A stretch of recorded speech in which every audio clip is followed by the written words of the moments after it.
Mano, se isso for real, a Marvel tá preparando o filme mais psicológico do Homem-Aranha desde No Way Home. E eu digo isso porque começou a circular um vazamento completo, dividido em 9 partes, que basicamente conta Spider-Man Brave New Day do início ao fim. E o detalhe que mais chama atenção não é nem o tamanho do vazamento. E o fato aqui é que muita coisa bate com o que os insiders já disseram, com trailers vazados e movimentação recente da Marvel e da Sony. Então o que vai acontecer agora é muito simples, eu não vou ficar só aqui lendo o vazamento com vocês. A gente vai entender o que ele conta e por que essa pode ser sim a fase mais sombria do Homem-Aranha.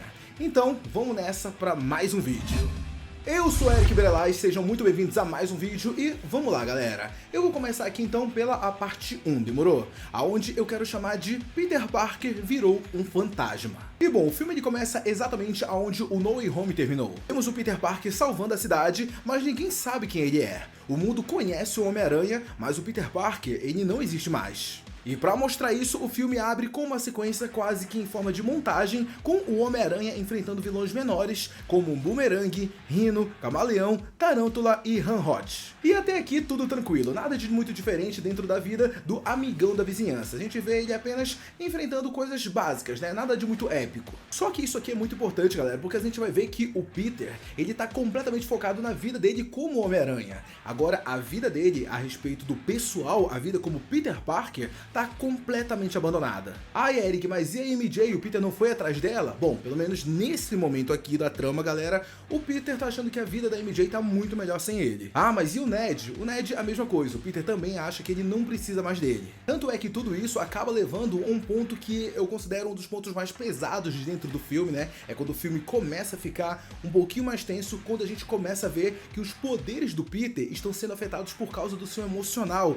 Mesmo ele falando que não, a MJ tá muito melhor sem mim, o Ned não precisa mais de mim, mesmo assim, o consciente dele, né, ele ainda fica pensando, o emocional dele tá abalado por conta disso, ele não vive mais a vida de Peter Parker, é só full-time Homem-Aranha, e isso, é claro, tem as suas consequências. O vazamento diz que o estado emocional do Peter começa a bagunçar o próprio corpo. A teia deixa de ser sintética e começa a ser orgânica. E isso não surge do nada, inclusive isso até se conecta direto com aquela cena de No Way Home, quando o Peter descobre que o Homem-Aranha de Tobey sempre teve a teia orgânica, ou seja, o corpo dele tá mudando e não é do jeito bonito. Parte 2. O governo entra em jogo. Aqui a gente vai começar a falar de um elemento que está sendo plantado em vários e vários projetos do MCU já tem um tempinho, que é o Departamento de Controle de Danos, o DODC. Só que agora eles não estão só limpando destruição, agora eles estão começando a caçar pessoas. E isso conecta diretamente com o que vimos em Wonder Man. Nesse ponto do filme surge a Jean Grey, interpretada pela Sadie Sink, segundo os vazamentos. Ela é perseguida pelo DODC e eles descobrem que ela é uma mutante. E quando o Homem-Aranha aparece, tudo piora, mas não porque ele é um vilão, mas sim porque ele tá chamando atenção demais. Pois é, isso aí. Tanto é que seria por isso que lá naquele trailer vazado, a Sadie Sink até solta aquela frase muito absurda que é: fica fora do meu caminho, ou não vão ser só seus amigos que vão esquecer quem é Peter Parker. E isso não é uma ameaça física, isso é uma ameaça mental. A Jean tá ameaçando utilizar os seus poderes no Peter, caso ele ainda fique interferindo nos planos ou nas coisas que ela tá fazendo. E isso acaba mostrando pra gente que, bom, de alguma forma ela sabe o que aconteceu lá em No Way Home. Ela não foi afetada pelo feitiço do Doutor Estranho. Talvez por causa dos seus poderes psíquicos, por causa da sua mutação, ela sabe muito bem que o Peter Parker é o Homem-Aranha. Essa fala deixa claro isso. E tá no trailer que foi vazado. E a partir daqui o roteiro ele começa a ficar bem ousado e isso é muito bom, galera, porque a gente começa a ver que o Justiceiro e a Jean Grey passaram a trabalhar juntos e o objetivo deles é justamente expor o DODC. E eu digo isso porque, de acordo com o vazamento, o Departamento de Controle de Dano, ele captura pessoas com poderes e as torturam para realizar experimentos com elas. E isso acaba até explicando muito bem o porquê o Justiceiro ele acabaria se metendo no meio dessa história. Isso é óbvio que é uma das coisas que ele não deixaria passar em branco. É até importante explicar aqui, galera, que a partir desse ponto, a Jean Grey ela deixa de ser uma coadjuvante e ela passa a ser uma das peças centrais dentro de Homem-Aranha 4. Parte 3. O verdadeiro vilão se revela. Enquanto toda essa confusão tá acontecendo, o verdadeiro vilão ele começa a se revelar dos partidores e ele se chama Lápide. Segundo o vazamento, ele é o cérebro por trás do caos. Ele financia a Mão,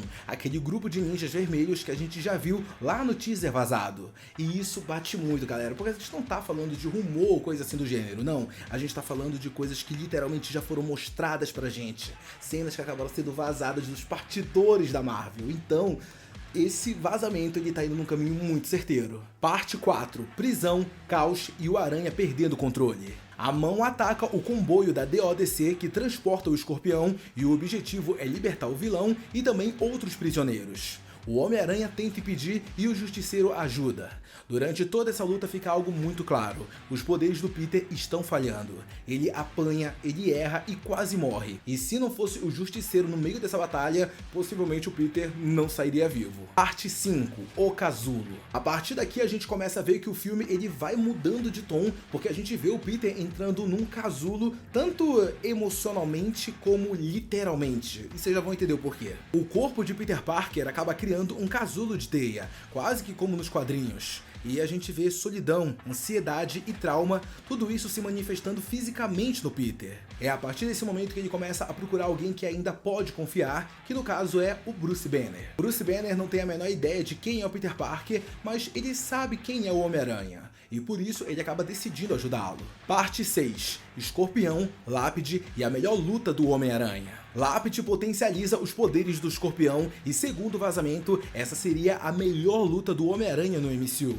Mas mesmo vencendo, o Peter perde o controle e o Escorpião acaba fugindo. Parte 7. Hulk cinza, mutação e o limite final. O DODC começa a caçar o Bruce Banner e eu acho que eu não preciso nem dizer o que acontece, né? O Hulk acaba se manifestando. Só que dessa vez o Hulk que a gente vê, ele tá diferente. Ele tá com uma coloração cinza, bem parecida com aquela versão icônica dele lá dos quadrinhos. Justiceiro, Homem-Aranha e Jean Grey tentam conter o caos causado pelo Hulk e Jean Grey até consegue acalmar o grandalhão, mas aí o Peter aparece e perde o controle. Ele começa a se transformar, braços extras, olhos adicionais. Não seria exatamente o Aranha Humana igual a gente já viu nos quadrinhos e nas animações, mas seria algo muito próximo a isso. Jean Grey, utilizando seus poderes, acabaria entrando dentro da mente do Peter Parker e diria algo essencial pra ele, abre aspas: "Você não pode ser só o Homem-Aranha, você também precisa ser o Peter Parker", fecha aspas. E essas palavras acabam acalmando o Peter, fazendo com que ele voltasse para sua versão humana. Parte 8. MJ, Harry Osborn e o futuro. Peter finalmente cria coragem para fazer aquilo que ele vem evitando desde o final de No Way Home, que é tentar se reaproximar da MJ. Só que não como o Homem-Aranha, não como o herói, não, como o Peter Parker. E isso por si só, galera, já é algo bem pesado, porque a gente não tá vendo apenas o Peter tendo que encarar, né, tendo que rever uma pessoa que ele ama. Não, o que a gente tá vendo é o Peter indo de frente com a escolha dele. Ele escolheu deixar a MJ viver a vida dela como se ele nunca tivesse feito parte dela. Então, é a hora da verdade. Só que a verdade, ela bate e ela bate muito forte, porque a MJ não tá lá esperando pelo Peter. Não, ela seguiu em frente e ao lado dela está Harry Osborn. E aqui, gente, o impacto ele não é só emocional. Eu digo isso porque essa notícia de que a MJ agora tá com uma outra pessoa não impactou o Peter só do lado emocional. Bateu, ficou triste, com certeza. Só que não foi um ciúme ou coisa assim do gênero, não. Eu acho que é um impacto emocional no personagem, mostrando que o mundo, ele continuou, ele seguiu em frente e deixou ele pra trás.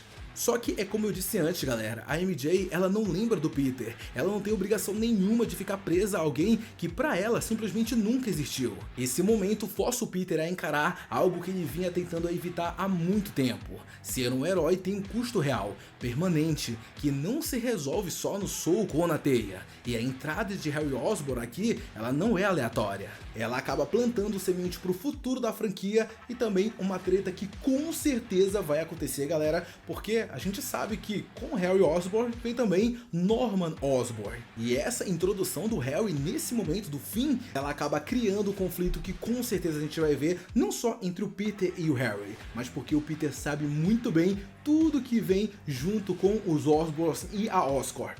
Graças aos acontecimentos de No Way Home, o Peter sabe muito bem do que os Osborns são capazes e com certeza ele não vai confiar totalmente no Harry e muito menos no seu papai Norman Osborn. Parte 9. O Simbionte. A cena final mostra o Lápide se encontrando com um comprador misterioso. Uma maleta é colocada lentamente na mesa e quando ela se abre, não tem dinheiro, não tem armas e não tem tecnologia Stark. Tem um frasco e dentro dele está o simbionte. Nesse momento o filme deixa muito claro que o próximo passo, o próximo filme, a próxima aventura que o Homem-Aranha vai enfrentar vai ser justamente o alienígena Venom. Bom, isso pelo menos é o que a gente espera, né? Porque, poxa, a gente teve no último filme a mesma coisa, né? A cena pós-crédito mostrando aquele pedacinho do Venom vindo aparecer, vindo parar aqui no MCU, só que e aí? Cadê a continuidade disso? Nesse filme a gente, pelo que a gente leu, não tem nada de simbionte, só aqui no final, igual no outro filme. E aí fica tipo, e aí? Vai ficar empurrando o Venom até quando? Bom, gente, como vocês puderam ver, se esse vazamento estiver certo, e honestamente, muita coisa indica que tá, o Spider-Man Brand New Day, ele é um filme que pode ser completamente diferente de tudo que a gente já viu sobre o Homem-Aranha, e isso me empolga bastante. Mas e pra você, com base em tudo isso que a gente leu aqui nesse vídeo de hoje, com tudo isso que a gente explorou, você acha que esse filme, ele tem potencial pra superar o No Way Home? Deixa todas as suas opiniões aqui embaixo que eu quero muito saber. Um beijo, um abraço e até o próximo vídeo. Tchau!